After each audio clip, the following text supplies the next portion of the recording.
Hi folks, welcome into the channel. Juan here from Physical Media EU.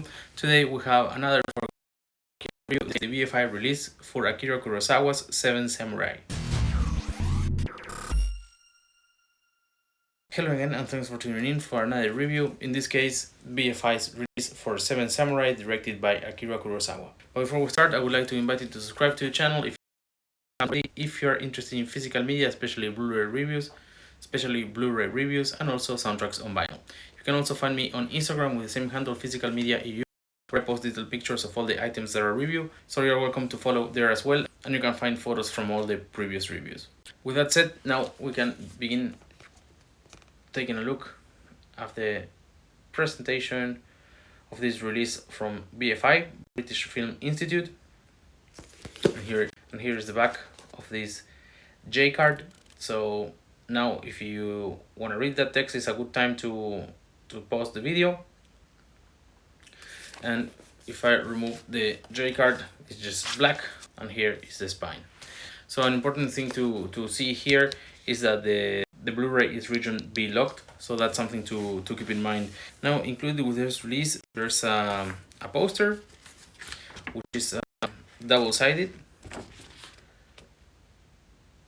So one of the sides, and then this other classic one, which both of them look super good. Now there's also a booklet of 76 pages. Here is the back, and this booklet is in English. You can see some images here. Then there's this essay written by Philip Kemp, and there are some pictures that are like side to side of the booklet, and several of these essays. There's also a little text about the presentation. Here it says Seven Samurai was restored in 4K resolution using the original 35mm fine-grained materials by Toho to the mark of the 70th anniversary of the film's release, and is presented in its original aspect ratio 1:37:1, which is basically the 4:3, in its original restored mono audio. Here on the back you can see the Toho logo, and even though it doesn't say here, this movie features also Dolby Vision. And a little bit about this film from 1954, directed by Akira Kurosawa, which is considered one of the masters of cinema. And this movie has been very, very influential for a lot of the cinema that came after. For me, it was a first-time watch. This movie is almost 3 hours and a half long, and is black and white, 4:3 aspect ratio. It is in Japanese, so need to read subtitles. Have to say that it was a little hard for me to follow for some parts. I think I felt like the beginning was quite engaging, and also the end, but the middle part was a little, for me, a little hard to follow. But I would still, of course, encourage you to watch this film. If you pay close attention, you will find that some of the techniques used in this movie are still used in modern day cinema, so that's definitely something interesting to see. So a key thing to mention when talking about this release is that Criterion did the release for the North American market. You can see their cover up here, and both releases use the same source of this Toho restoration, but in the BFI case, as I just said, they applied while Criterion didn't. And I don't have the Criterion version to compare, so I will focus my review on this one. But I found a very good comparison video. That I will leave the link in the description, by another fellow YouTuber. You might know him, the Movie Guy 365. So if you're interested in seeing the comparison between these two, I recommend you follow that link. But now, going back to this BFI release, I thought that the picture quality was pretty good, with what I thought was a good level of grain, but it's not that consistent or not that linear throughout the movie. With that, I'm trying to say that there are some scenes where the grain is not that evident as in some other scenes. Additionally, I was pretty surprised by the level of detail that you can see in this movie. I remember seeing, for example, some horses. You can see the detail of the hair of the horse, and even some veins under the skin of the horse.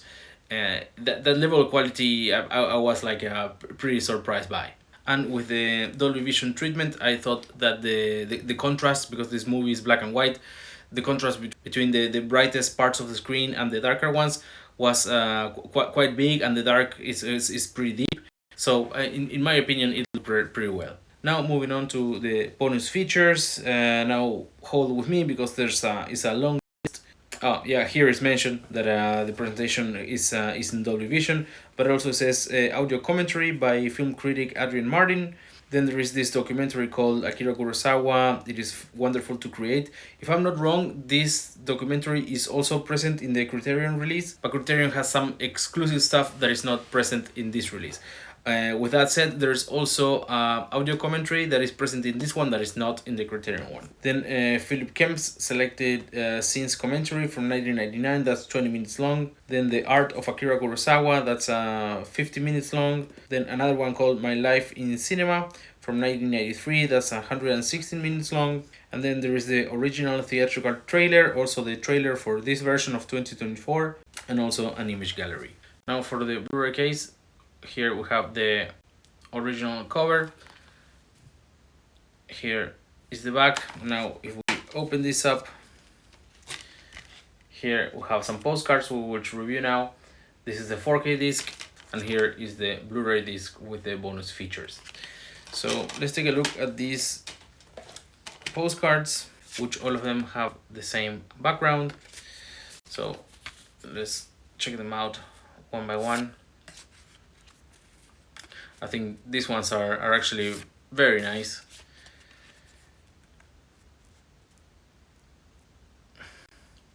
They are printed in somewhat thick cardboard. They are not thin at all. So I think in general they are very good quality. Especially this one. Look how nice it looks with the image that was also on the cover. So as I mentioned before, there is a Criterion release also for this movie, which the Criterion was released in the States, and this one was released in UK and Europe. The notice here is that the 4K discs are region free. You won't have any problems playing either of them on the other region with no problem whatsoever. But the bonus features that come on a Blu-ray disc, those are region locked. So these ones you won't be able to play in the US and vice versa, unless you have a multi-region player. And that's all for the review. So I would love to hear in the comments if you have watched this movie and if you plan to get either of these releases. So that's all for the video. Thank you so much for watching. If you liked it, please consider subscribing to the channel, and also check on Instagram where I will post little pictures of this release. You're welcome to follow there as well. Thank you so much for watching, and see you all at Okie Dogs.